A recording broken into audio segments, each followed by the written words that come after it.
So there was a period of time where you weren't performing. Yeah. You seem to you're back performing now.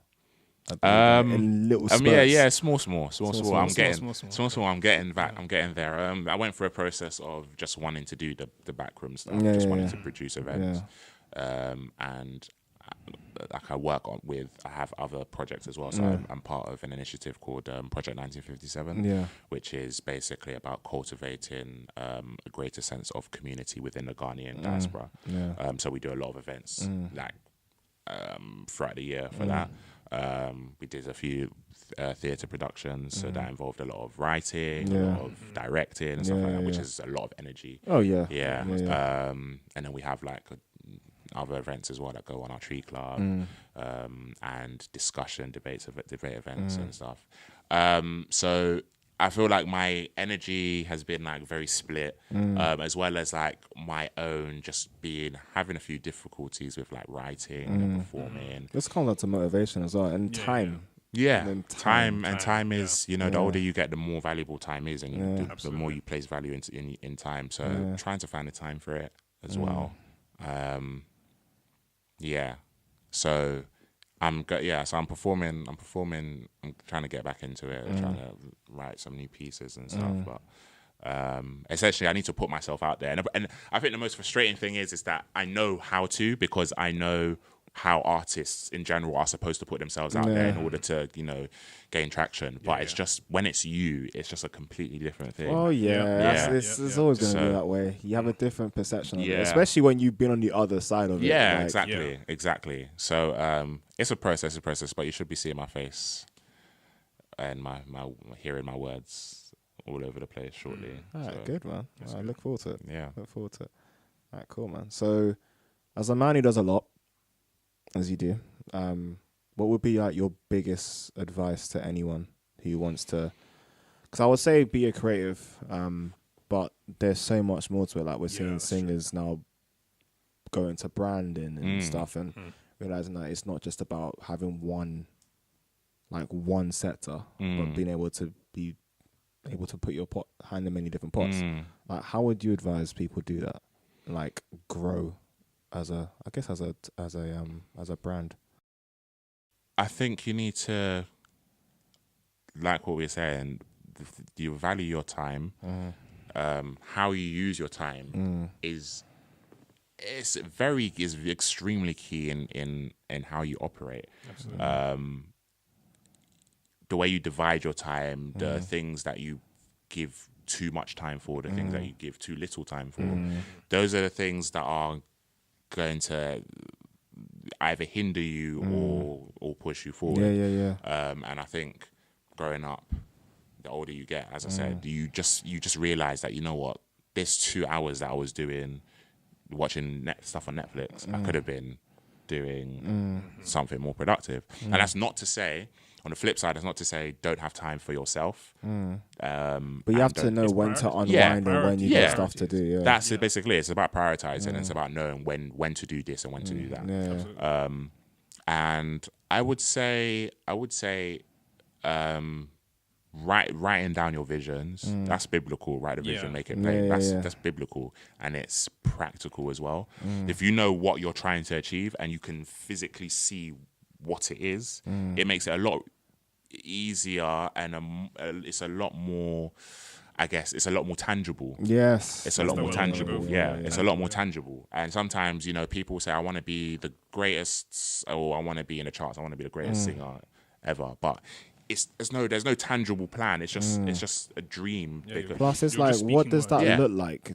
Being the greatest, what does that actually look like? No one ever, like, I know you're saying, like, some people want to be great, but people need to figure out, what does greatness look like? You have to. Yeah, exactly. So then it's also about having good people around you, like having the right kind of inspiration, the right kind of people around you that are pushing you to be great. Sometimes you don't know what greatness is because you end up being great just by being you. Yeah.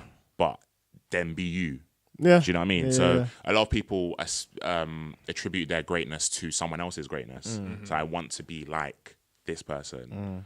But the reason why that person is like that person is because they are that other person. Do you see what I'm saying? So there's people, everyone, I feel like a lot of when people have gone through this thing of like, I'm trying to be different, but by being different, you're being the same as everyone else because everyone else is trying to be different. Absolutely. Which means everyone becomes the same but person. we are all different anyway. Anyway. Do you know what I'm saying? Like, there's like the whole reason why like God made us individually with our own identity, and we all have our own paths, and we all own and our own. Do you know what I mean? Our own destinies, and someone being themselves is the key, like the main reason why they are attractive to someone else.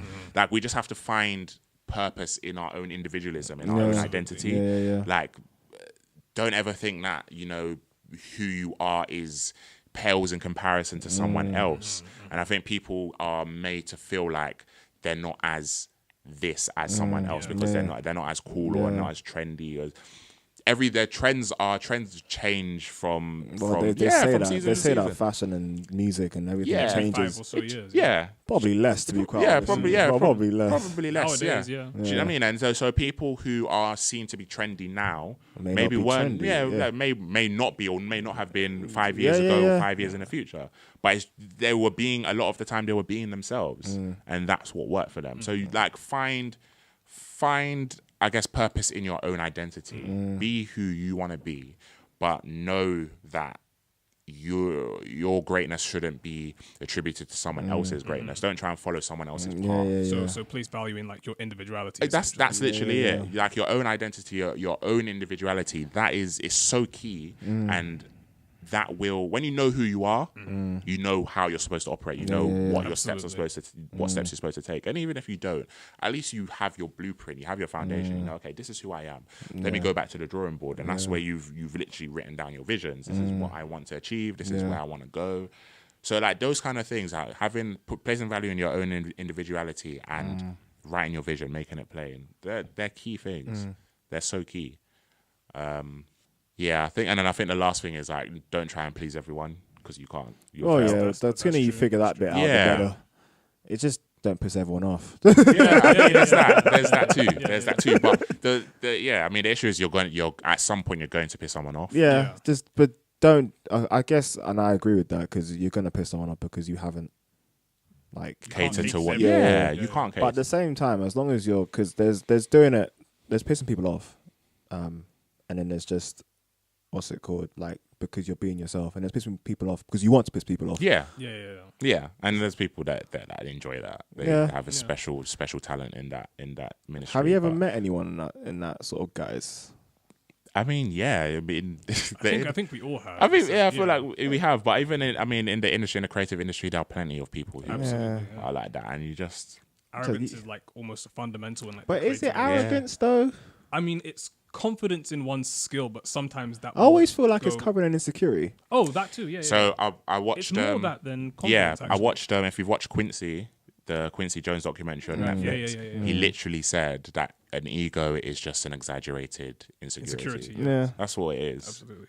That's mainly what it is. So the people who are like that, I always think, you're definitely covering something. Yeah, you're covering something up. Yeah. Do you know what I mean? But and it's just like, come on, we're all human, we're all going through things. Yeah.